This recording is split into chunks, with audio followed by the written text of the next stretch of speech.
ভাগ্যে কি লেখা আছে আমরা কেউ বলতে পারি না। আমরা যা ভাবি তার উল্টোটাও হতে পারে। তাই আমরা আগে থেকে কিছুই বলতে পারি না। আরশি মাথা নিচু করে আগের মতোই কান্না করছে।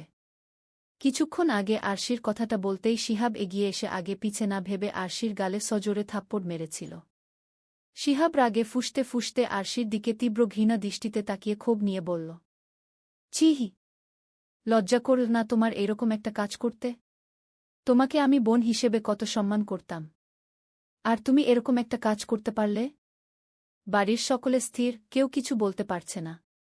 আনোয়ার খানও মাথায় হাত দিয়ে সোফায় বসে পড়লেন। আরশি শিহাবের কথায় কাঁদতে কাঁদতে মনে মনে ভাবল এইভাবে ভেঙে পড়লে চলবে না তাকে, এতদূর যেহেতু এসেছে তাহলে এখানে এসে থেমে যাবে না। নিজের জীবনের ভালোমন্দ চিন্তা না করে সত্যিটা লুকিয়ে যাবে। এসব ভেবে আরশি হঠাৎ কান্না থামিয়ে দিল। চোখের পানি মুছে সে সোজা শিহাবের চোখের দিকে তাকিয়ে মিথ্যা স্বীকারোক্তিতে বলল, না, লজ্জা করল না। কারণ আমি আপনাকে ভালোবাসি। আর ভালোবাসাতে লজ্জা থাকে না। শিহাবের ক্ষোভ, তার সমস্ত স্বপ্ন যেন এক নিমিষেই ভেঙে গেল। কিন্তু আমি তোমাকে ভালোবাসি না। আমি তুরাকে ভালোবাসি, বুঝেছ? শিহাবের কথায় আরশি সামান্য কৃত্রিম তাচ্ছিলের হাসল, সেই হাসিতে অসহায়তা মেশানো। আরশি কঠিন যুক্তি কণ্ঠে দৃঢ়তা আনার চেষ্টা করে বলল, এখন এই কথা বলে কোনো লাভ নেই। কারণ এখন আপনি আমার স্বামী। কিছুক্ষণ আগে আপনার সাথে আমার বিয়ে হয়েছে। আপনি কি এই বিয়েটা অস্বীকার করতে পারবেন? আরশির এই কঠিন আইনি যুক্তিতে শিহাব যেন আগুনের মতো জ্বলে উঠল। তার সমস্ত ধৈর্য ভেঙে চুরমার হয়ে গেল। মাথায় থাকা দামি পাগড়ির টুপি সে এক ঝটকায় খুলে মেঝেতে ছুঁড়ে ফেল। বিয়ের শেরওয়ানিটাও এক ঝটকায় খুলে ছুঁড়ে মারল। সে রাগে ফুঁসতে ফুঁসতে চিৎকার করে ক্রোধের স্বরে বলল, মানি না আমি এই বিয়ে। আমার তুরার সাথে বিয়ে হওয়ার কথা ছিল। কিন্তু আমার তুরার সাথে বিয়ে হয়নি। মানি না আমি এই বিয়ে। মানি না। শিহাবের রাগ আর চিৎকার যেন পুরো বাড়ি কাঁপিয়ে তুলল। এই চরম পরিস্থিতিতে আর চুপ থাকতে পারলেন না আশিক খান। এতক্ষণ অপমান আর বিস্ময়ে মুখ বুজে সহ্য করলেও এখন আর পারছিলেন না। তিনি ধীর পায়ে এগিয়ে এলেন আরশির কাছে। মুখে রাগ আর কষ্টের ছাপ নিয়ে কঠিন শীতল প্রশ্ন করলেন আরশিকে, আরশি, তুরা কোথায়? আশিক খানের কথায় আরশি মাথা আরও নিচু করল। ভেজা চোখে সে কোনো জবাব দিল না। আরশিকে চুপ করে থাকতে দেখে আশিক খান পুনরায় কণ্ঠে জোর নিয়ে প্রশ্ন করলেন, কি হল? বল, তুরা কোথায়? আরশির শরীর থরথর করে কাঁপছে। মিথ্যা বলার চাপ আর অপমানের আঘাত তাকে যেন দুমড়ে মুচড়ে দিচ্ছে। সে নিচু স্বরে প্রায় ফিসফিস করে বলল, জানি না আমি। এইবার তনুজা খান আর স্থির থাকতে পারলেন না। তিনি উত্তেজিত হয়ে এগিয়ে এসে আরশির দুই কাঁধ ঝাঁকিয়ে ধরলেন। মায়ের চোখে ছিল ভয়, লজ্জা আর সন্তানের জন্য উদ্বেগ। জানিস না মানে? কিছুক্ষণ আগে তুই বললি তুই তুরাকে পালিয়ে যেতে বলেছিস। আরশি তার মায়ের কথায় কান্নায় অশ্রু ভেজা চোখে তার মায়ের দিকে তাকাল। সেই দৃষ্টিতে ছিল একটা মেয়ের অসহায়তা আর চরম আকুলতা। আরশি পুনরায় আবার মাথা নিচু করে সকলের উদ্দেশ্য কণ্ঠে দৃঢ়তার চেয়ে যেন অসহায়তা বেশি করে তুরা যাতে দোষী না হয় তাই মিথ্যা কাহিনী বানিয়ে বলল, তুরা কোথায় সেটা আমি জানি না। শুধু আমি তুরাকে চলে যেতে বলেছি। এইখানে তুরার কোনো অপরাধ নেই। আমি ওকে বাধ্য করেছিলাম পালিয়ে যেতে। বলেছিলাম তুই যদি পালিয়ে না যাস তাহলে আমার মরা মুখ দেখবি। তুরা আমাকে বোন হিসেবে খুব ভালোবাসত, তাই নিজের জীবন চিন্তা না করে সে পালিয়ে গেছে। কিন্তু কোথায় গেছে সেটা আমি জানি না। আমি খুশি হয়েছি যে পালিয়ে গিয়েছে। কারণ আমি শিহাবকে ভালোবাসি, আর আমি শিহাবকে পেয়েও গিয়েছি। একটা বোনের কতটা গভীর ভালোবাসা থাকলে সে এইভাবে সকলের কাছে দোষী হয়ে আরেকটা বোনকে অপরাধী না করে তোলে। তা এই আরশিকে দেখলে বোঝা যায় না। আল্লাহ যেন আরশির মতো এমন এক বোন সহোদরা সকলকে দেন। আরশির কথাগুলো যেন আগুনের মতো জ্বালা ধরাল তনুজা খানের মনে। তিনি রাগে সজোরে আরেকটি থাপ্পড় মারলেন আরশির গালে। আঘাতের শব্দে পুরো হলরুম কেঁপে উঠল। তনুজা খান মুখে শাড়ির আঁচল গুজে কাঁদতে কাঁদতে কণ্ঠে হতাশা আর তীব্র ঘৃণা নিয়ে বললেন, কোন দোষে আমি তোর মতো মেয়েকে পেটে ধরেছিলাম? যে বোন হয়ে আরেকটা বোনের জীবন নষ্ট করলি? ছিহি! আমার ঘৃণা হচ্ছে তোকে দেখে। কেমন মেয়ে আমি জন্ম দিয়েছি, এখন নিজের কাছেই লজ্জা লাগছে। চলে যা এখান থেকে। তোর মুখ আমি দেখতে চাই না। তনুজা খান কথাটা বলেই আরশিকে ধাক্কা মারলেন। আরশি সামান্য ছিটকে গিয়ে শিহাবের বাবা শান্ত চৌধুরীর পায়ের কাছে গিয়ে পড়ল। আরশির চোখ বেয়ে জলের ধারা নামা শুরু করল। কোনো মেয়েই পারবে না মায়ের এমন কঠিন কথা সহ্য করতে। তেমনি আরশিও পারছে না। তার বুকে তখন তীব্র যন্ত্রণা। আরশি আবারও অঝরে কাঁদতে থাকল। আরশির গরম চোখের পানি শিহাবের বাবা শান্ত চৌধুরীর পায়ে পড়ছে। শান্ত চৌধুরীর খুব মায়া হল আরশিকে দেখে। তিনি ভাবলেন কি এমন অপরাধ করেছে। একজন মানুষকে ভালোবাসে তাই তো মেয়েটা এমন কাণ্ড করল। তিনি আর নিজেকে ঠিক রাখতে পারলেন না। শান্ত চৌধুরী আরশির 2 কাঁধ ধরে তুলে দাঁড় করালেন। নিজের রুমাল দিয়ে আরশির চোখের পানি মুছে দিলেন। তারপর বাবার মতো স্নেহমাখা সহানুভূতি ও সমর্থন নিয়ে বললেন, কেঁদো না মা। জানি তুমি যা করেছ সেটা সত্যি অন্যায়। কিন্তু আবার ভালোবাসার মানুষটাকে পাওয়ার একরকম পাগলামিও বলা যায়। তবে আমি শান্ত চৌধুরী তোমাকে আমার ছেলের বউ হিসেবে মেনে নিলাম। আজ থেকে তুমিই আমার ছেলের বউ। শান্ত চৌধুরীর এই অপ্রত্যাশিত ঘোষণায় যেন পুরো বাড়ির মানুষ আবার অবাক হয়ে গেল। শিহাব আগুনসম রেগে উঠল। শিহাবের কান দিয়ে যেন রাগে ধোঁয়া বের হচ্ছে। এক মুহূর্তে শিহাব তার বাবার উদ্দেশ্যে অবাক কণ্ঠে রাগে ফেটে অবিশ্বাস ও ক্রোধ নিয়ে বলল, কি বলছো তুমি বাবা? তোমার মাথা ঠিক আছে? আমি তুরাকে ভালোবাসি, আরশিকে না। আমার আরশিকে না, তুরাকে চাই। শান্ত চৌধুরী শিহাবের কথায় আর সহ্য করতে পারলেন না। তিনি ধমকের স্বরে শিহাবের উদ্দেশ্যে বললেন, চুপ! মুখে শুধু তুরা তুরা। এই নাম এখন থেকে আর নিবি না। এই মেয়ে এখন তোর মুখে পর নারী শোনায়। ভুলে গেছিস তুই? কিছুক্ষণ আগে তুই 3 কবুল বলে আরশিকে বিয়ে করেছিস। তাই এখন আল্লাহর কসমে আর আইনত সাক্ষীতে আরশি তোর স্ত্রী। আর আমি আরশিকে আমার বাড়ির বউ হিসেবে মেনে নিয়েছি। শান্ত চৌধুরীর কথায় রাগে ফুঁসতে ফুঁসতে শিহাব দাঁতে দাঁত চেপে প্রতিজ্ঞা ও জেদ নিয়ে বলল, মানি না আমি আরশিকে নিজের স্ত্রী হিসেবে। আমি তুরাকে ভালোবাসি, আর আমি ওকেই চাই। আমার তুরাকেই লাগবে যে কোনো মূল্যে। আর আমি তুরাকে খুঁজে বের করবই। কথাটা বলেই শিহাব বড় পা ফেলে বাড়ির সদর দরজা দিয়ে বেরিয়ে গেল। সব মানুষ হতবাক হয়ে দাঁড়িয়ে থাকল। অনেকে নানা রকম কানাঘুষা করতে থাকল। আসলে প্রতিবেশীদের কাজই তো এটা আগা মাথা না বুঝে উল্টোপাল্টা বলা। সুইজারল্যান্ড ভাগ্যের কি লীলা খেলা তা বোঝা বড়ই দেয়। রৌদ্রের আজকে সকাল 10টায় অন্য এক এলাকায় মিটিং ছিল। রৌদ্র ঠিক এই রাস্তা দিয়েই যাচ্ছিল সেই মিটিংটি সম্পূর্ণ করতে। কিন্তু ভাগ্যের সেই পরিহাসে তুরার সাথে যে এইভাবে সুইজারল্যান্ডের নির্জন জার্মানের রাস্তায় দেখা হবে, যা রৌদ্র কল্পনাও করেনি। রৌদ্রের বুকে তুরা এখনো হেলে আছে। রৌদ্র যেন নড়তেও ভুলে গেছে। সে এখনো বিশ্বাস করতে পারছে না তুরা যে তার কাছে, এবং তার নিজেরই বুকে। রৌদ্র কাপা কাপা চোখে সামান্য মাথা নিচু করে তুরার সেই ঘুমন্ত জ্ঞান হারানো মুখের দিকে তাকাল। অজস্র যন্ত্রণার পর এই মুহূর্তে তুরাকে দেখে মনে হচ্ছে সে খুব শান্তিতে ঘুমিয়ে আছে। রৌদ্রের ঠোঁটে কথা নেই, কেবল বিস্ময় আর ভালোবাসা মাখা এক স্তব্ধতা।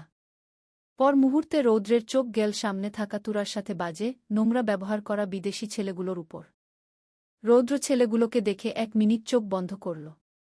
আর ভেসে এলো কিছুক্ষণ আগের মুহূর্তের দৃশ্য। যখন রৌদ্র গাড়ি চালিয়ে আসছিল তখন তুরা প্রাণপণে দৌড়ে আসছিল। আর তুরার পিছনে সেই ছেলেগুলোও দৌড়ে এসেছে। আর একটা মেয়ের পিছনে ছেলেদের এইভাবে দৌড়ানো মানে সেই নোংরা, বাজে মন্তব্য, ফুয়ার মতো বাজে মন্তব্য করে তাড়া করা। তার মানে ছেলেগুলো তুরার পিছনে বাজে মন্তব্য করে তাড়া করেছিল। কথাগুলো ভাবতেই রৌদ্রের শরীর রাগে জ্বলে উঠল। সে শক্ত হয়ে গেল। চোখ লাল করে ফট করে চোখ খুলে সেই ছেলেগুলোর দিকে তাকাল। যেন চোখ দিয়েই ছেলেদের গিলে ফেলবে। রৌদ্রের সেই হিংস্র লাল চোখ আর পিছনে সারি দেওয়া সশস্ত্র বডিগার্ড দেখে ছেলেগুলোর ভয়ে আত্মা পর্যন্ত কেঁপে উঠল। নিজেদের ভয়াবহ পরিণতি আঁচ করে ছেলেগুলো উল্টো দিকে ঘুরে বাঁচার জন্য দৌড় শুরু করল। রৌদ্রের শরীর রাগে কাঁপছে। তার চোখে তীব্র ঘৃণা। যেন ছেলেগুলোকে জ্যান্ত পুঁতে ফেলবে। রৌদ্র বিদ্যুৎ গতিতে চিৎকার করে পিছনের বডিগার্ডদের উদ্দেশ্যে কঠোর কণ্ঠে বলল, ফায়ার! রৌদ্রের এই এক শব্দের আদেশ শুনে গার্ডরা মুহূর্তের মধ্যে হাতে থাকা বন্দুক ছেলেদের দিকে লক্ষ্য করল। সুট! ঠাস! ঠাস! ঠাস! ঠাস! ঠাস! প্রত্যেকটা ছেলের পায়ে গুলি লাগল। ছেলেগুলো যন্ত্রণায় হাহাকার করে রাস্তায় পা চেপে ধরে ব্যথায় লুটিয়ে পড়ল। তাদের চিৎকার সেই শান্ত সুইস রাস্তায় এক ভয়ানক প্রতিধ্বনি তৈরি করল। সময়ের গতিতে সময় চলে গেল, সে কারো জন্য থেমে থাকল না। তুরাকে দেখার জন্য রৌদ্র তাড়াতাড়ি ডাক্তার এনেছিল। ডাক্তার দেখে বলে গেলেন, অতিরিক্ত মানসিক চাপ আর শারীরিক দুর্বলতা থাকায় তুরা জ্ঞান হারিয়েছে। যে কোনো সময় জ্ঞান আসবে, আর জ্ঞান আসার পর তাকে কিছু খাওয়াতে হবে। তুরা শান্তভাবে নরম বেডে ঘুমিয়ে আছে, মানে জ্ঞান হারিয়ে পড়ে আছে। আর তার সামনেই পায়ের উপর পা তুলে তার ঘুমন্ত মুখের দিকে তাকিয়ে গভীর চিন্তায় মগ্ন হয়ে বসে আছে আব্রাহাম রৌদ্র খান। তার মনে তখন হাজারো প্রশ্ন। তুরা কিভাবে সুইজারল্যান্ডে এল? আর কেনই বা এতদূর এল? তুরার না বিয়ের কথা ছিল? তাহলে কি তুরার বিয়ে হল না? কিন্তু তুরা কেনই না এত দূর এল? এত দূর আসার কারণ কি? হাজারো প্রশ্ন রৌদ্রকে গ্রাস করছে, কিন্তু কোনোটার উত্তর সে খুঁজে পাচ্ছে না। তার চোখে কেবল অপেক্ষা, কখন তুরার জ্ঞান ফিরবে। রৌদ্র গভীর চিন্তায় মগ্ন, ঠিক তখনই পাশে থাকা রৌদ্রের ফোন বেজে উঠল। ফোনের শব্দে রৌদ্র চিন্তার ঘোর থেকে বের হল। সে তুরার শান্ত মুখের দিকে একবার তাকিয়েই ফোন হাতে নিয়ে না দেখেই ফোন রিসিভ করে কানে ধরল। ওপাশ থেকে রৌশনী খানের কান্না ভেসে এল। মায়ের এমন কান্না শুনে রৌদ্র দ্রুত স্বাভাবিকতা হারিয়ে ফেল। সে উত্তেজিত হয়ে বলল, মম, কি হয়েছে? তুমি কাঁদছ কেন? আর ড্যাড, সবাই ঠিক আছে তো? ওপাশ থেকে রৌশনী খান যন্ত্রণাদায়ক উত্তর দিলেন, কিছু ঠিক নেই রে বাবা, সব শেষ হয়ে গেছে। রৌদ্রের অবিশ্বাসের স্বরে প্রশ্ন করল, কি বলছো এসব মম তুমি? হ্যাঁ বাবা, তুরা পালিয়ে গেছে, আরশির বিয়ে হয়ে গেছে। রৌদ্র বিস্ময় কণ্ঠে বলল, হোয়াট? হ্যাঁ বাবা, আরশির বিয়ে হয়ে গেছে মানে? কার সাথে? শিহাবের সাথে।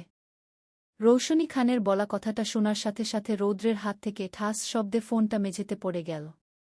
রৌদ্র নিজের কানকেই বিশ্বাস করতে পারছে না। সে ঠিক শুনছে তো? তার মাথা যেন ঘুরছে, তার সমস্ত শরীরে যেন বিদ্যুৎ খেলে গেল। রৌদ্র ধীরে ধীরে চোখ তুলে তুরার দিকে তাকাল। এইবার সমস্ত ধাঁধার উত্তর যেন রৌদ্রের সামনে আরও বেশি প্রশ্ন হয়ে উঠল। তুরার এই পাগলের মতো সুইজারল্যান্ডে ছুটে আসার কারণ? আরশির সাথে শিহাবের বিয়ে হয়ে গেছে। ছেলে হিসেবে শিহাব খারাপ না ভালো যা রৌদ্র জানে, কিন্তু রৌদ্র বুঝতে পারছে না এই খবর শুনে সে খুশি হবে নাকি কাঁদবে। শিহাবের সাথে তুরার বিয়ে হল না, এই কথা রৌদ্রের জন্য মুক্তির সংবাদ। কিন্তু তুরার হঠাৎ পালিয়ে আসা আর সুইজারল্যান্ড কিভাবে আসলো, সেই প্রশ্নগুলোই যেন রৌদ্রের মাথা পাগল করে ফেলছে। রানিং। রাতটা নিস্তব্ধ। বিশাল বিল্ডিংটার সামনে সুইমিং পুলের আলো ঝলমল করে জ্বলে উঠছে। চারপাশের সব কিছু যেন এক রহস্যময় স্নিগ্ধতা তৈরি করেছে। হালকা বাতাস বইছে, যা এই রাতটাকে যেন আরও মাতোয়ারা করে তুলছে। তুরা জ্ঞান ফিরে পেল। সে ধীরে ধীরে চোখ খুলে বোঝার চেষ্টা করল সে এখন কোথায়। তুরা নিজেকে আবিষ্কার করল এক তুলতুলে নরম বেডে, যা তুরা আগে কখনো শুয়নি। তুরা বিস্ময়ে বেডে উঠে বসে চারদিকে তাকাল। তার চোখ যেন বিস্ফারিত। মনে হচ্ছে সে যেন স্বপ্নের কোনো রাজপ্রাসাদের ঘরে বসে আছে। রুমটা এত সুন্দর, এত পরিপাটি, আর দামি বিদেশি জিনিসপত্রে সাজানো, যা দেখে তুরা কথা বলার ভাষা হারিয়ে ফেলেছে। ঘরের প্রতিটা কোণ যেন বিলাসিতা আর রুচির পরিচয় বহন করছে। হঠাৎ তুরার রৌদ্রের কথা মনে হল। সে এখন তাহলে রৌদ্রের কাছে আছে। রৌদ্র কি তাকে নিয়ে এসেছে? এই চিন্তাটা মাথায় আসতেই তুরা বেড থেকে নামতে গেল। কিন্তু শরীর অনেক দুর্বল লাগছিল। আর মাথা ঘুরে পড়ে যেতে নিলে সে আবার বেডে বসে পড়ল। শরীরটা খুবই দুর্বল লাগছে, গলা শুকিয়ে কাঠ হয়ে গেছে। তুরা আশেপাশে তাকাল। হঠাৎ তুরার চোখ আটকে গেল একটা দেয়ালে ঝোলানো ছবির দিকে। ছবিটি দেখে তুরার অজান্তেই শরীর দুর্বলের কথা ভুলে গেল। সে কোনো রকম এগিয়ে গেল সেই ছবির কাছে। ছবিটা রৌদ্রের। রৌদ্র হাতে গিটার নিয়ে হেসে ছবি তুলেছে। রৌদ্রকে অনেক কিউট লাগছে, যা দেখে তুরা অজান্তেই হেসে উঠল। আর নিশ্চিত হল সে এখন রৌদ্রের কাছে আছে। আর এইটা ভাবতেই তুরার মন খুশিতে ভরে উঠল। অবশেষে সে পেরেছে রৌদ্রের কাছে আসতে। তুরা রৌদ্রের ছবির দিকে তন্ময় হয়ে তাকিয়ে আছে। আনন্দে হাতটা এগিয়ে নিয়ে সে সেই ছবিটা স্পর্শ করল। আর হঠাৎ কিছু একটার শব্দ পেয়ে তুরা চমকে উঠে ঘাড় ঘুরিয়ে তাকিয়ে দেখল রৌদ্র। রৌদ্র ওয়াশরুমে ছিল এবং সেখান থেকে বেরিয়ে এসে দেখল তুরা তার ছবি দেখছে। দুজন দুজনের চোখাচোখি হতেই স্থির হয়ে গেল। রৌদ্রকে দেখে তুরার স্পন্দন কেঁপে উঠল। বুক কাঁপছে, হার্টবিট বাড়ছে। তুরা লজ্জায় মাথা নিচু করে ফেল। রৌদ্র তুরাকে মাথা নিচু করতে দেখে লম্বা শ্বাস নিল। সে কথা না বাড়িয়ে সোজা শীতল কণ্ঠে প্রশ্ন করল। কি খাবি বল? আচমকা রৌদ্রের মুখ থেকে খাওয়ার কথা শুনে তুরা অবাক হয়ে আবার রৌদ্রের দিকে তাকাল। এইভাবে তাকাচ্ছিস কেন? কি খাবি বল? তুরা আমতা আমতা করে অনেক কষ্টে উত্তরে বলল, ভা ভা ভাত খাবো। তুরার এই উত্তর শুনে রৌদ্র আর কিছু না বলে হাতে ফোনটি নিয়ে ঘর থেকে বেরিয়ে গেল। তার স্থির মুখ দেখে বোঝার উপায় নেই যে সে ভেতরে কতটা চিন্তিত। বেশ কিছুক্ষণের মধ্যে অনেক আইটেম হাজির হল তুরার সামনে। সাথে হালকা ভাতও আছে। সবই রৌদ্র অর্ডার দিয়ে নিয়ে আসল। তুরা এত খাবার দেখে বিস্ময়ে চোখ কপালে তুলে ফেল। এত খাবার কেন? রৌদ্র সেই মুহূর্তে দরজার বাইরে কাউকে কল করার জন্য দরজা দিয়ে বেরিয়ে যাচ্ছিল। তুরার কথায় আবার উল্টো ঘুরে শান্ত কণ্ঠে বলল, এইগুলো তুই সব খাবি? তারপর আমি তোর কাছ থেকে অনেকগুলো ইন্টারভিউ নেব। সব প্রশ্নের উত্তর সঠিক এবং সত্যি বলবি। কথাটা বলেই রৌদ্র ফোন কানে ধরে ঘর থেকে বেরিয়ে গেল। রৌদ্রের এই অস্বাভাবিক আচরণে তুরা বিস্ময়ে তার চলে যাওয়ার দিকে তাকিয়ে থাকল। তার কাছ থেকে আবার কিসের ইন্টারভিউ নিবে এসব চিন্তা তুরার মাথায় ঘুরতে থাকল। তুরা এত কিছু না ভেবে পেটে তীব্র ক্ষুধা থাকায় সামান্য খাবার খেয়ে নিল। খালি পেট এবং শারীরিক দুর্বলতা থাকায় সে বেশি একটা খেতে পারল না। তবে স্বাদটুকু তাকে শান্তি দিল। খাওয়া শেষ হতেই রৌদ্র আবার রুমে প্রবেশ করল। তার সাথে একজন বিদেশি কাজের মহিলা ছিল। রৌদ্র সংক্ষেপে সব খাবারের জিনিস সেই মহিলাটিকে নিয়ে যেতে বলল। আর মহিলাটি রৌদ্রের কথামতো দ্রুত সব কিছু নিয়ে চলে গেল। রৌদ্র বুকে হাত ভাঁজ করে চোখ একদম তুরার দিকে স্থির রেখে শান্ত কঠিন কণ্ঠে প্রশ্ন করল, তুরাকে কেন এসেছিস? রৌদ্রের এই প্রশ্নে তুরা সামান্য কেঁপে উঠল। তুরা মাথা নিচু করে সোজা সাপটা দ্বিধাগ্রস্ত করে বলল, জানি না। তুরা সত্যিটা রৌদ্রকে বলতে পারছে না। কেমন জানি ভয় লাগছে তার। তুরার এই উত্তর শুনে রৌদ্র বিরক্তির স্বরে বলল, জানিস না মানে? তুই সুইজারল্যান্ডে এসে পড়েছিস? কথাটা কি তোর কাছে সাধারণ মনে হচ্ছে? ওয়েট, তুই আসলি কিভাবে? তোর কাছে পাসপোর্ট, ভিসা আছে? তুরা লাজুকভাবে না সূচক মাথা নাড়ল। এইবার রৌদ্রের চোখ কপালে উঠে গেল।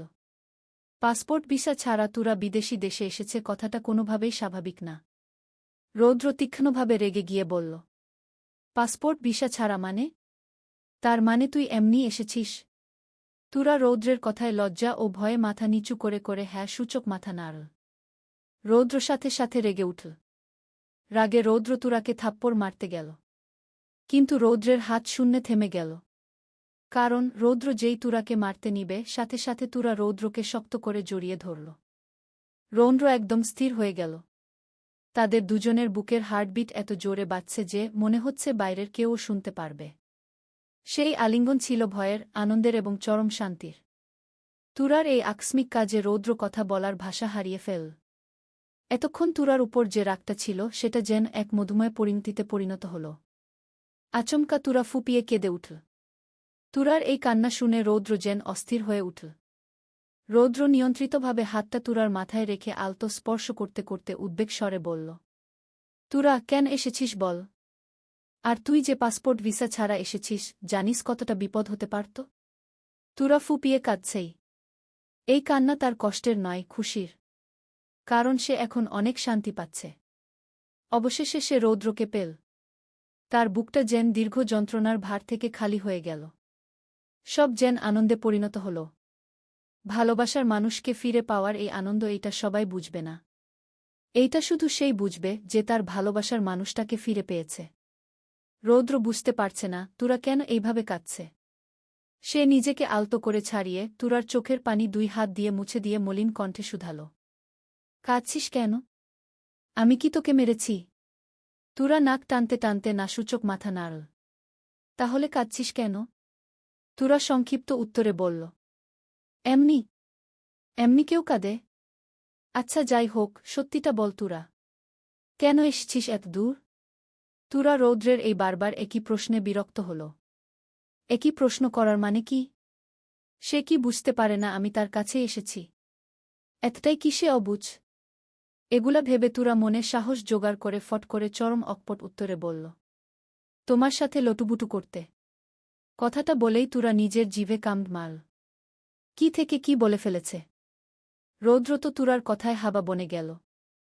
রৌদ্রের চোখে বিস্ময়, অবিশ্বাস। রৌদ্র কিছু বুঝবার আগেই তুরা কথা ঘুরিয়ে রৌদ্রের উদ্দেশ্যে অগোছালো ভাবে বলল, ইয়ে মানে, বলছিলাম কি রৌদ্র ভাইজা, আপনার ওয়াশরুমটা জানি কোন দিকে? ওই যে দেখছি, ওয়াশরুমের দিকে তাকিয়ে। আমি আসছি। হ্যাঁ। কথাটা বলেই তুরা দৌড়ে ওয়াশরুমে গিয়ে দরজা লক করে দিল। তার বুকটা থরথর করে কাঁপছে। কি থেকে কি বলে ফেলেছে? লজ্জায় নিজেই 2 হাত দিয়ে নিজের মুখ থেকে শক্তোক্তি হয়ে বলল, তুরা, তুইও না। এইভাবে কেউ বলে? বাংলাদেশ। আরশির বিদায়ের পালা। শিহাব চলে গেলেও শান্ত চৌধুরী আরশিকে বাড়ির বউ হিসেবে নিয়ে যাবেন। আরশির চোখ ভেজা, কান্নায় চোখ ফুলে উঠেছে। আরশি ধীরে ধীরে আনোয়ার খানের দিকে এগিয়ে এসে পা জড়িয়ে ধরে কান্না করতে করতে বলল, বাবা, আমাকে মাফ করে দিও তোমার এই অভাগী মেয়েটাকে। আনোয়ার খান কোনো কথা বললেন না। আরশি কিছুক্ষণ কেঁদে এইবার রৌশনী খানের কাছে এসে রৌশনী খানের পা ধরে কাঁদতে কাঁদতে বলল, মা, তুমিও আমার মাফ করে দিও তোমার এই হতভাগা মেয়েটাকে। আরশি সবার সাথে এইভাবে কথা বলল, কিন্তু প্রত্যুত্তরে কেউ কিছু বলল না। শুধু আরফা আরশির দিকে এগিয়ে এল। আরফা আরশিকে জড়িয়ে ধরে হাউমাউ করে কান্না করতে করতে বলল, আরশি, এইটা তুই কেন করলি? এইভাবে না করলেও পারতি। আরশি কিছু বলল না, শুধু আরফাকে জড়িয়ে ধরে কান্না করতে লাগল। কান্নাকাটি শেষে শান্ত চৌধুরী সব আত্মীয় স্বজন নিয়ে আরশিকে নিয়ে বেরিয়ে পড়লেন। বাড়ি থেকে বাহির হওয়ার কথা ছিল কার, আর হয়ে গেল কার? আরশিকে শিহাবের বাড়িতে আনা হল। তুরার জায়গায় আরশিকে দেখে শিহাবের মা মিনহা চৌধুরী চমকে উঠলেন। শান্ত চৌধুরী সব কিছু বুঝিয়ে বললেন। আরশির কান্না ভেজা চোখ দেখে মিনহা চৌধুরীও মায়ের মন গেল। তিনিও মেনে নিলেন আরশিকে। মিনহা চৌধুরী আরশিকে বুকের সাথে জড়িয়ে ধরে সান্ত্বনা স্বরে বলল, মা, তুমি চিন্তা করো না। তোমার সাথে আমরা খারাপ ব্যবহার করব না। যেহেতু বিয়ে হয়েছে, এখন থেকে তুমিই আমার মেয়ে, আমার ছেলের বউ। আর তুমি আমাকে সবসময় মায়ের মতো মনে করবে। আর শিহাব ছেলেটা একটু বেশি রাগী, তুমি কষ্ট পেও না। দেখবে সময় হলে সেও তোমাকে মেনে নেবে। শুধু তুমি ধৈর্যটা ধরো। মিনহা চৌধুরীর মায়ের মতো সান্ত্বনা শুনে আরশির মনে যেন সামান্যতম শান্তি এল। কিন্তু মনের ভিতর প্রশ্ন ঘুরতে লাগল, শিহাব কি তাকে মেনে নিবে? কিন্তু এইটা কি আদৌ সম্ভব? যে মানুষ স্ত্রী হিসেবে মেনে নিবে না বলে রাগ করে বেরিয়ে এসেছে, সেই মানুষটা কি কোনো দিন তাকে ভালোবাসবে, নিজের স্ত্রী হিসেবে গ্রহণ করবে? রাত 2টো। সাজানো ফুলসজ্জার খাটে বসে আছে আরশি। কিন্তু শিহাব আসার নাম নেই। সেই যে বাড়ি থেকে বেরিয়ে গিয়েছে, এখন পর্যন্ত বাড়িতে আসেনি। শান্ত চৌধুরী অনেকবার কল দিয়েছেন, কিন্তু বন্ধ পেয়েছেন। আরশি এখনো ঘুমায়নি, চুপচাপ বসে আছে। হায় রে নিয়তি! আজ এই ঘরে কার থাকার কথা, আর থাকছে কে? হঠাৎ কারো পায়ের শব্দে আরশি চমকে উঠে মাথা তুলে দরজার দিকে তাকিয়ে দেখল শিহাব। শিহাবকে দেখে আরশির চোখ বড় বড় হয়ে গেল। শিহাবের মাথার চুল এলোমেলো হয়ে আছে, চোখ লাল টকটকে হয়ে আছে। শিহাব আরশিকে দেখে কিছু বলল না। চোখ মুখ শক্ত করে ওয়াশরুমে ঢুকে গেল। ফ্রেশ হয়ে এসে কোনো কথা না বলে খাট থেকে বালিশ নিয়ে সোফায় গিয়ে শুয়ে পড়ল। আরশি শিহাবের ব্যবহারে কষ্ট পাচ্ছে। সেও তো আর শিহাবকে ভালোবাসে না। মিথ্যা বলেছে শুধু তুরার সত্যিটা অজানা রাখতে। কিন্তু এইভাবে যে শিহাব তাকে এড়িয়ে চলবে, যা আরশি কল্পনাও ভাবেনি। তারপর আরশি ভাবলাম, আর ভুলের জন্য শিহাব ভাইয়া নিজের খাট ছেড়ে ঘুমাবেন কেন? আমি তা হতে দিব না। এসব ভেবে আরশি খাট থেকে নেমে সাহস জোগাড় করে শিহাবের কাছে এসে আলতো গলায় ডাক দিল, শিহাব ভাইজা। আরশির ডাকে শিহাব বিরক্তি সহকারে চোখ খুল। আরশির দিকে তাকিয়ে সে বিরক্তি কণ্ঠে বলল, সমস্যা কি? ডাকছ কেন? আপনি সোফায় ঘুমাচ্ছেন কেন? আরশির কথা শুনে আচমকা শিহাব শোয়া থেকে উঠে সোফায় বসে হাসতে থাকল। শিহাবের এই হাসি দেখে আরশি অবাক হয়ে তাকিয়ে রইল। শিহাব হেসে স্বাভাবিক হয়ে ক্রোধ মিশ্রিত স্বরে বলল, কি ভাবছ তুমি? আমাকে ভালোবাসলেই আমি তোমাকে স্বামীর অধিকার দেব? শোনো, যদি তুমি এসব ভেবে থাকো তাহলে ভুলে যাও। কারণ তুমি আমাকে ফাঁসিয়ে বিয়ে করেছ। আমার কাছ থেকে তুরাকে কেড়ে নিয়েছ। আজ তুমি যে জায়গায় দাঁড়িয়ে আছো সেখানে আজ তুরা থাকত। কিন্তু তুরার জায়গায় তুমি দাঁড়িয়ে আছো। আমি জাস্ট তোমাকে সহ্য করতে পারছি না। ঘৃণা হচ্ছে তোমাকে দেখে। আর তুমি চিন্তা করো না, খুব তাড়াতাড়ি তোমাকে আমি ডিভোর্স দেব। এখন আমাকে আর ডাকাডাকি করবে না। আমি ঘুমাবো, মনমেজাজ ভালো নেই। শিহাবের কথা শুনে আরশির অজান্তেই মন খারাপ হয়ে গেল। তবুও আরশি সামান্য মাথা নিচু করে সরলতা নিয়ে বলল, আমি আপনার কাছ থেকে স্বামীর অধিকার চাইতে আসিনি। শুধু আপনার নিজের জিনিসে থাকতে বলেছি। আপনি কেন আপনার খাট ছেড়ে ঘুমাবেন? আরশির কথায় শিহাব সামান্য তাচ্ছিলের হাসি হেসে করা জবাবে বলল, আমার জিনিস? তুমি তো আমার সবথেকে কাছের জিনিসটাই কেড়ে নিয়েছ। আর কি বাকি আছে? আরশি শিহাবের কথায় কিছু বলতে যাবে, তার আগেই শিহাব হাত দিয়ে ইশারা করে থামিয়ে দিয়ে কঠিন নির্দেশ অনুসরে